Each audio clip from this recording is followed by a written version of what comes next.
Guys, welcome back to the channel. Today we're going to have a little talk about Millennials, a group of people with which I am a member. We are sort of quite famous around the world for ruining everything and being lazy and entitled. So today we're gonna sort of talk about whether or not that's a true assessment or not.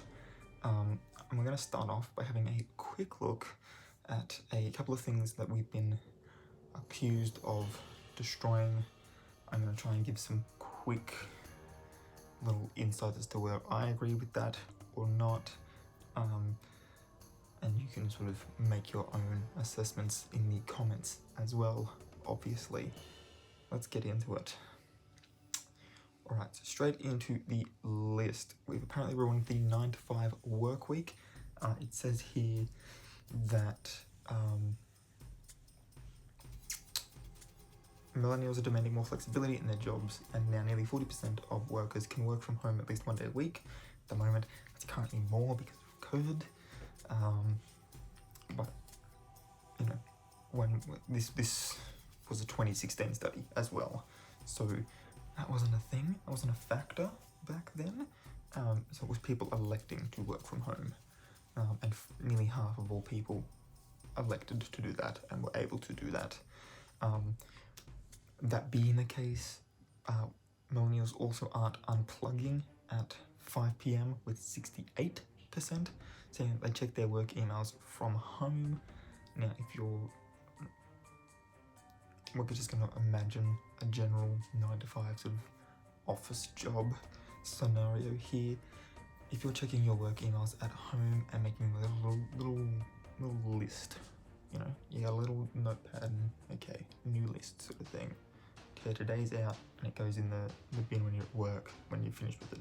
But you check your work email, you write yourself a little list of things to do when you get to work. That way your work emails are checked, right? No one's going to be sending you anything, hopefully, no one's going to be sending you anything absolutely desperate before you get to work the next morning. So you're able to get there, open up your notepad, boom, there's your to-do list, and instead of spending an hour checking emails and trying to compile all that information, it's already done, and you're saving time.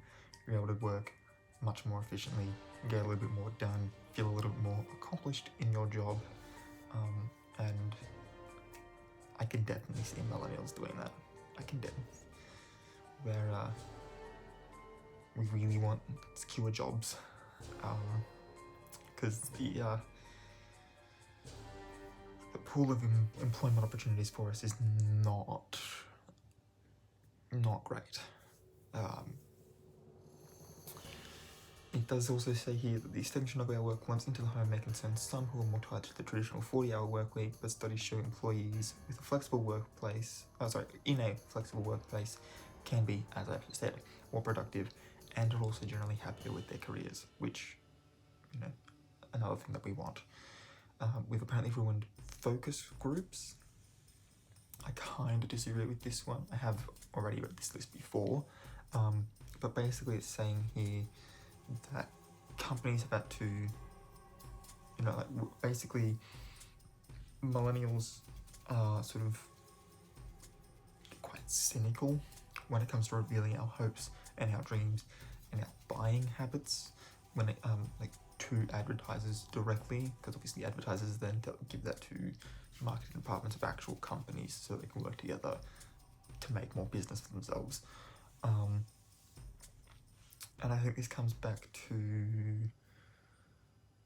I don't know if I'd mentioned it already, maybe it's on a different thing that I'm going to be looking at today in this video, but there is another thing that says that we sort of buy more from you're doing something for this social cause than your Apple or your Sony, and I'm going to be brand loyal because of brand loyalty.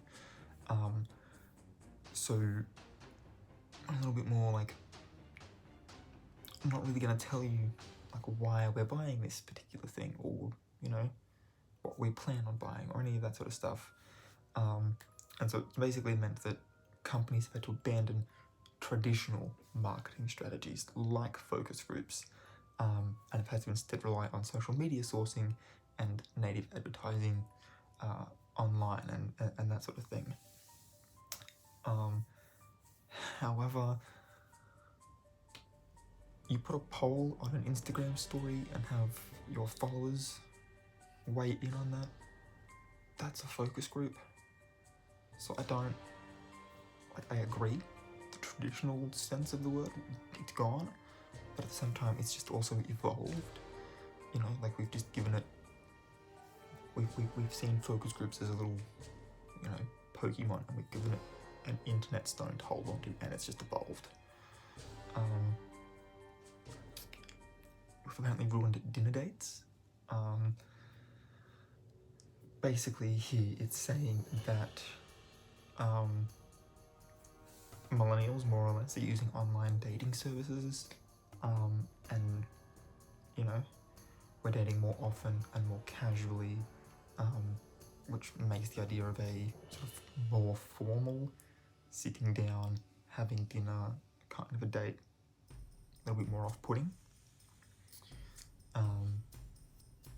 As well as if it's, you know, particularly pricey restaurant, like we don't have the money for it. And a relationship and etiquette expert has actually weighed in on this, and they say that online dating creates an enormous number of first dates in a short period of time.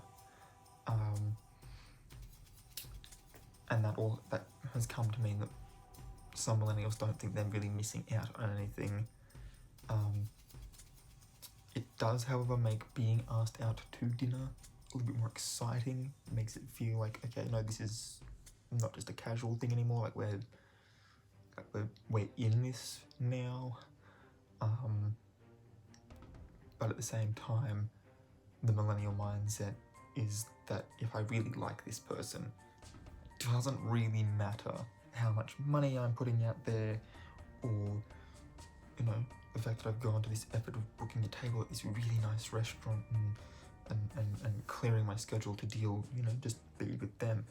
I can just as easily put on Netflix at home and spend some time with them there. Like, it doesn't matter what we're doing, as long as as long as we both enjoy each other's company.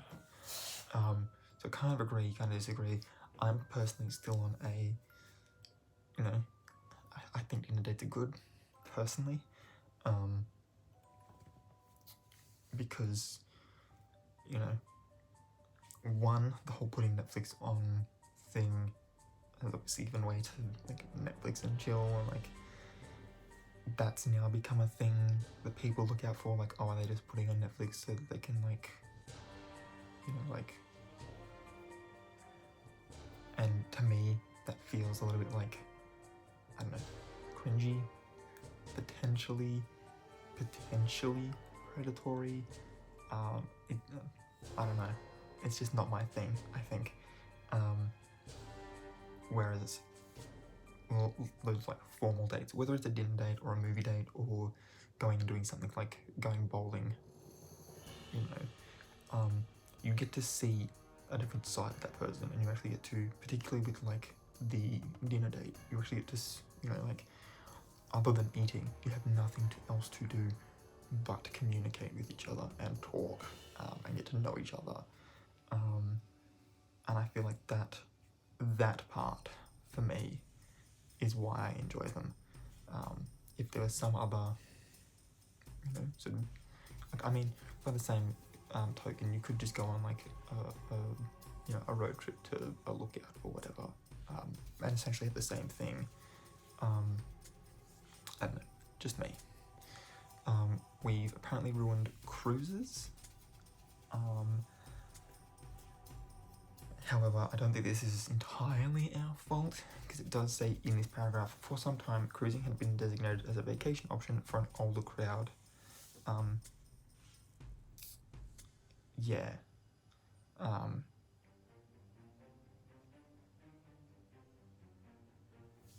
Yeah. So, and I mean, things like a Pacific Island cruise or a cruise down the Rhine River, for instance. Those sorts of things are more sort of culture focused, which I think is something that as you get older is something you want to explore a little bit more. You know, like you want to taste the traditional foods and you want to see the traditional art, and just sort of, you know, throw yourself into what is it like to live in a place that I'm not from. What is this culture like? Whereas I think predominantly millennials and like younger travelers are wanting to go and do, you know, they're either going to like the party hotspots or they're going to places where you can do, you know, things that you'll never be able to do like anywhere else, you know. Yeah, more adventurous than, you know, like wanting more of the experience than the culture, I think is the thing.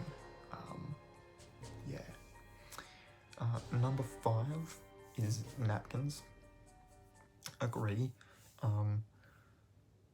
Says here that 86% of millennials have said that they've opted to use paper towel instead because it's more absorbent, essentially. But then at the same time, we've also done away with a lot of single-use paper and plastic implements. You know, I know a lot of people own their own straws, or,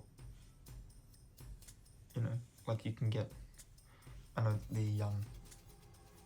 the cafe that I work at, for takeaway, we've got wooden spoons and forks for takeaway items. So it's going to be something that's, you know, you can throw it in the trash and it'll get taken to landfill, but it's also wood. Like you could just as easily put it in your compost sort of thing. Like it's biodegradable, which I think is really cool. So it's less about the fact of like, oh no, napkins, and it's more the case of we want items that can be used multiple times. Like you can buy yourself a little pipe cleaner and clean the inside of your metal straw out just as easily as you can take a handkerchief instead of using a tissue and put that in the wash. So we've apparently ruined, as far as sports is concerned, running and golf.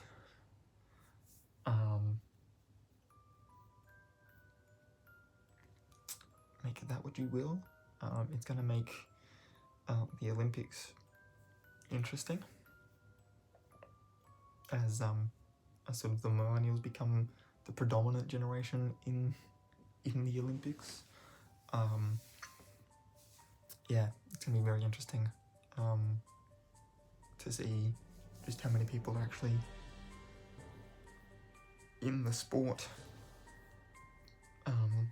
The one for golf says that we are playing fewer rounds and watching it less frequently on TV, and that it's estimated that if that particular trend continues, that golf as we know it will be gone in like 50-something years. Yeah, I am not opposed to some hydro golf or some putt-putt from time to time, but I will admit I'm not a golf person, but I'm also not really a sports fan either. We've apparently ruined soap bars. We prefer liquid soap instead. Guilty as charged. The next couple can kind of be, the next 3 really, can sort of be put all together. So we got sex, relationships, and marriage. For that first one, the number of it seems that members of the younger millennial cohort are apparently completely over sex, despite being pegged as the hookup generation. A 2016 study published in the Archives of Sexual Behaviour found that 15% of millennials had not had sex till they turned 18. Yep. And that the sexual revolution is, I have no idea how to pronounce that word, pass. People born in the 70s reported an abstinence rate of 11.5 between the ages of 15 and 6.3 for those in the 60s. Ours was 15, so it's been going up anyway. So it's not us. It's just sort of a continuing trend between generations. Relationships. I think this one sort of goes back to dinner dates as well, because again it says here we're dating. It says less frequently, despite the one for dinner dates saying that we're dating more frequently. But it does specify again more casually. Only 14% of people ages 18 to 29 were living with their partner in 2014, and very few millennials still cling to binary titles like boyfriend and girlfriend when describing their partners. A 2014 study also found that college students are significantly less likely to have a regular sexual partner. And we are also marrying less often, and when we do, it's later in life. It does say at the end of that particular paragraph, blame the $1.3 trillion in student debt that college graduates in America are currently shouldering. So that's only American. Millennials there. You've got millennials in every other country as well, which I would imagine will also have some form of a student debt that they have to try and pay off. Well, we've also ruined face-to-face interaction. It says here that we've replaced face-to-face communication with the smartphone. Nearly 4 in 10 millennials interact more with their phones than they do with parents, friends, children, significant others, or co-workers. A 2016 Bank of America study found. Parents and sort of family in general, I live with, so they only, especially in lockdown, they only get face-to-face communication. Friends, I do actually try my best to have face-to-face communication. I'm not a huge, I'll be completely honest, I'm not a huge texting person. I would prefer to actually, at the very least, hear your voice, or FaceTime is sort of the preferred one, if we've both got the time. I love video messaging, like video calls and stuff, because you get, like, other than the fact that we're in 2 completely separate spaces, you still get, body language, facial expression, tone of voice, and then the actual words conveying the information. And it's all of those other little things that help you fully understand and interpret a message. If you're feeling a certain way and you get a message where the words alone could be construed in a positive or a negative way, and you're feeling, for instance, in the negative way, but they meant the message in the positive way, you're going to, because there's a lack of tone to those words, you're going to simply just insert your own feelings onto that. And I find that that's where a lot of drama comes up, and I don't have space for that in my life. So for me personally, I don't think I'm involved in this, but I can understand where, as a generation, yes. We've destroyed vacations, apparently. Again, we don't have the funds because of our student debts. Let's say here, 43% of millennials neglect to take their allotted vacation time.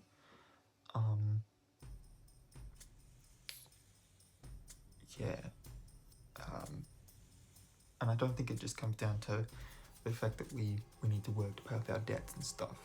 I think it's also, again, with the job market thing, some people feel like if I take a holiday and sort of realise that I don't want to go back to work, it's going to be hard to find another job. And so they don't even let temptation come knocking. We've ruined home ownerships. I think this just fits into the same category. We're too busy trying to pay off debt to buy a home.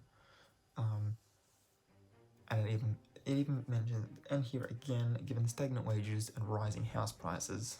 So wages are staying here and house prices are doing this. So there's no way we're ever going to be able to buy a house at the age that we're at. Wine corks. It says here, this is a nice little one. Millennials love wine, but they don't love uncorking it. That's why the generation which consumes nearly half of all wine in the US is opting for cans of wine and bottles with twist-top caps instead. And I think, again, it generally comes down to we can have a serving in those and know that that's been, like it's on the can or the bottle, how much of a serving, how much of a standard drink that is. So it helps us sort of keep track of that on one hand, but by the same token, glass bottles and aluminium cans you can take to like return and earn centres and get 10 cents back for your drink. And then we're also not having to open up an entire bottle if we just want one glass for ourselves after work, and then have to end up drinking the entire bottle so that the rest of the wine doesn't go funny. So yeah, I understand that one. Diamonds are not a millennial's best friends. There's a funny little Twitter post as a picture here to sort of illustrate the whole thing. The Economist tweeted on July 1st, 2016, why aren't millennials buying diamonds? And someone quite hilariously commented, I work at a grocery store. Yep. And then the last one on this list is department stores. And basically the whole thing here is that online shopping exists, and we can pay for delivery. So we don't have to, fall into the trap of, going into Kmart for one thing and ending up spending $200 that we don't have. Instead, we can just go online going, I need this one thing, there it is in my cart, pay for it, let's go, and then we can spend the rest of the time that we would have had to take out to go to the store to buy that one thing to,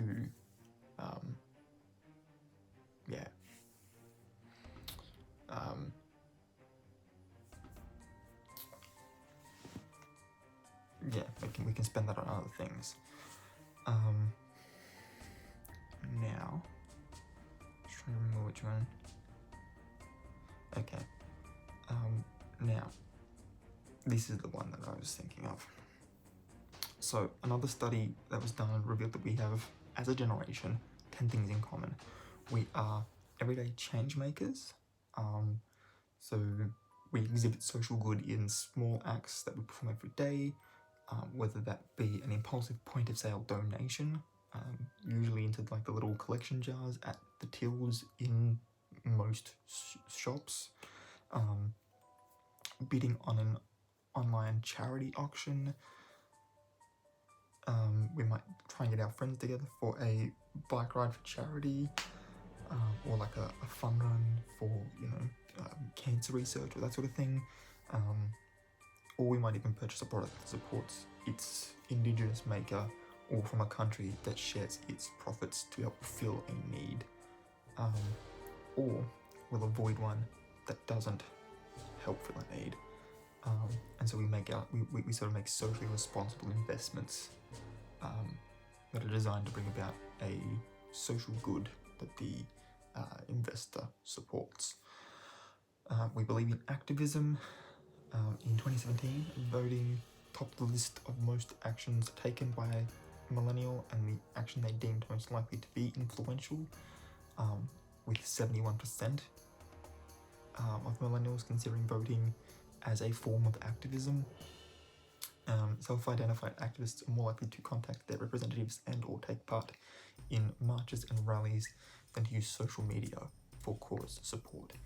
Now that doesn't mean that they're not also using social media for cause support, but it does mean that they're not just like they're backing up their words with action. We care about social issues, a list which includes civil rights and racial discrimination, healthcare, whether that's for ourselves or for our parents and grandparents, education and employment, gender equality, and sort of included in that is, representation for like LGBT and trans people. I know that technically the T in LGBT stands for trans, but when we're looking at sexual orientation and gender expression, it becomes a little bit of a different issue.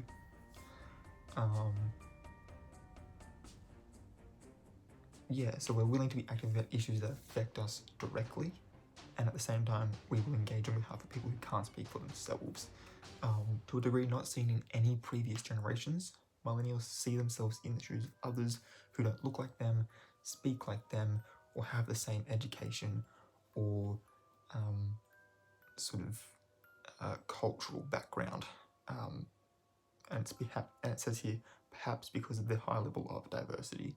So whether that's in America or in Australia or England or wherever, the world is very multicultural at the moment, and sort of we're growing up in that, and so we are seeing these minority groups sort of pop up even within an all-inclusive society, and we're trying to be like, no, let's actually own that title and put it into actual practice the way it's supposed to be. This is the bit that I was mentioning before. We're passionate about issues, not institutions. If passion for an issue drives millennials to get involved, trust keeps them true to an institution addressing their issue. More than 90% said they would stop giving to an organisation if they began distrusting it.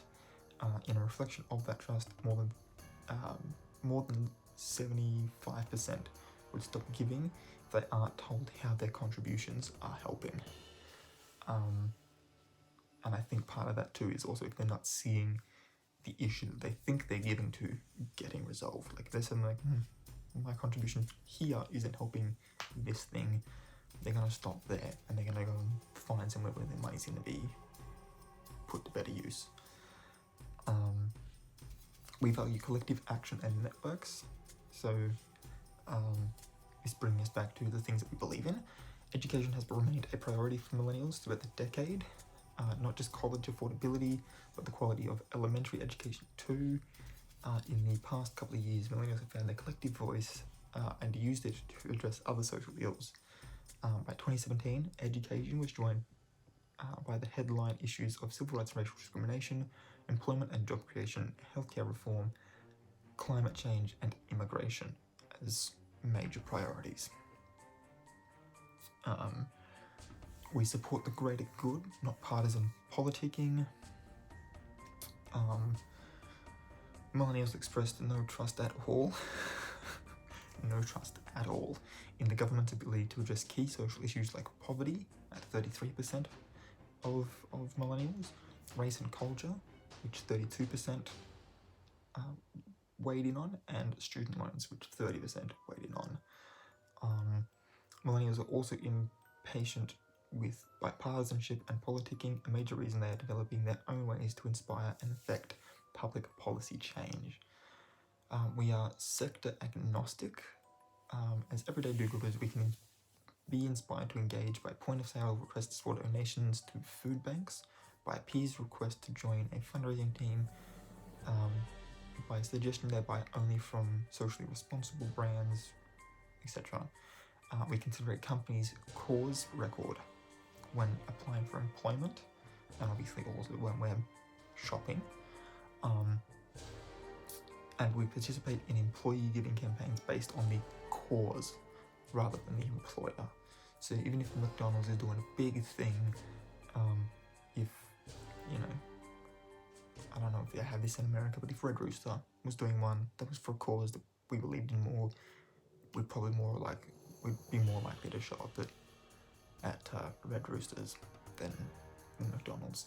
It depends on the cause, not who's running it. Despite their mistrust in government and their belief that of the country, I think this doesn't matter which country you live in. As a millennial, you feel this, that the country is headed in the wrong direction. We will still willingly contact our political representatives and vote. Again, coming back to, we feel like that's sort of the main way that we can be activists for the issues we believe in. Millennials take an innovative approach to creating change. Whatever ways a millennial shows their support for a cause, 81% are confident that those actions will lead to improvements. In interviews conducted for this report, interviewees indicated a belief that the generation's aggregate engagement is already making an impact. We just got to keep at it. We're making an impact. It's just making that impact a lot bigger, a lot more noticeable, so that the people who, you know, are directly involved in policy decision making have no options but to say, well, this is what's going to keep us in power. Let's give the people what they want, because ultimately that's how they got there. We believed in them. If they sort of betray our beliefs and our trust, we're not going to vote for them again. So ultimately, we do hold the power. Millennials believe all actions matter, no matter the size. We've engaged in causes back and forth across the spectrum. Some remain at the micro level of involvement. Some of us move into leadership roles, and many more within the space in between. One significant, unique notion supported by 10 years of research is that millennials acting in small ways individually often create leverage as a large active group capable of influencing great change. So your small little part that you're playing, and his and hers and theirs and ours, all ends up culminating in quite a large change, which gives us collectively a lot of leverage to push, a change in whatever issue it is we're going for. And then the last one is that we're influenced by our peers. We're far more likely to become involved if our friends are already involved. This influence has been evident throughout a decade of research, and the data reflects a consistent preference for cause engagement with peers. So not only do we want to get involved in these policy changes, but we want to be doing it with our friends and knowing that we're surrounded by a support network that believes in the same things as we do. And the last one that I'm going to look at here, because I know that we're getting on in time, I might not be able to get through it all. I will leave all of these articles in the description below. But the headline is, Millennials are entitled, lazy, and demanding at work, right or wrong? And there's... Okay, I think I might be able to get through this pretty quickly. Here's hoping. Alright, so this was a February 26, 2019 article. That's important because it starts off with this week. Muffin Bay General Manager Natalie Brennan complained that entitled millennials were not prepared to work for free to gain workplace experience, blaming social media for giving those seeking work an inflated self-importance. Natalie sounds like a Karen. It's a good thing she is the manager, so she doesn't have to speak to the one. She added that people expected pay rises far too early in their careers and felt like they should be rewarded for completing routine tasks as part of their jobs. Her comments provoked an outcry on social media, but they speak to common perceptions of young people in the workplace. Some of the confusion in this debate arises at the very beginning around the understanding of what constitutes a millennial. While there are different definitions, the Pew Research Center defines millennials as those born between 1981 and 1996, so the 80s and the early to mid-90s. Millennials are not as young and inexperienced as we may think. Most of them have been in the workplace for some time. What's more, they probably don't even want to be known as a millennial. Across the board, people don't want to be compartmentalized at work. They want to be treated like individuals. They don't want to be lumped together in a group, and they want jobs based on individual merit. But there are a few things we specifically know about millennials. Research has shown millennials are quite confident and they're quite optimistic, which was fostered and moulded by the generation that came before them. They might have high levels of assertiveness and self-esteem when compared with previous generations. They're often looking for new learning opportunities. They're willing to make the effort to help organizations succeed. At the same time, however, they are quite family-focused and want to have a better work-life balance. Things we've already talked about with us being able to sort of work more from home. We can work that work-life balance in, and we can be a little bit more family-focused. And that's where some of the criticism comes from. People say millennials, quote unquote, just want to go to the gym and they don't really care about work. But with the rising levels of stress within the workplace, millennials' awareness of work-life balance is surely a good thing. Baby boomers will often complain that millennials are difficult to interact with, that they express opinions, and that they make more demands than previous generations, as we should. When the expectation of work-life balance has created some while the expectation, rather, of work-life balance has created some conflict with baby boomers, it's not fair to say millennials are just lazy people who won't work overtime. As a millennial myself, I'm more than happy to work overtime, but you best bet that I'm going to get paid that overtime. One thing that was very valued by the baby boomer generation was FaceTime, and we're not talking the video chat function on an iPhone. You had to be in the office for longer hours than your boss. We must remember that at the time, technology that enabled remote working largely didn't exist, and things were very difficult to how they are now. A fact that is usually often forgotten. Some organizations are still very hung up on the idea that if people are in the building, they're working, and we know that's not necessarily true. Instead, we really need to focus on what results people are producing, rather than the idea that the number of hours you spend in the office equates to your value to the organization. Business managers are now entering an era where they'll have a wide range of generations across their staff, and they'll need to be constantly looking at how they adapt their management style to suit their employees, not the other way around. Having flexible leadership styles and looking at what the desired outcomes are for your business, as well as the best way to achieve those outcomes, is critical. But ultimately, accountability has to rest with both the organization and the individual, no matter if they're a boomer, an Xer, a Z, or a millennial. And that's it. That's all I've got for this video. Let me know your thoughts in the comments down below. If you're new here, please hit that subscribe button and that notification bell as well if you want to be notified when I upload new videos. If you liked this one, give it a big thumbs up, and until next time, guys, keep your heads screwed on.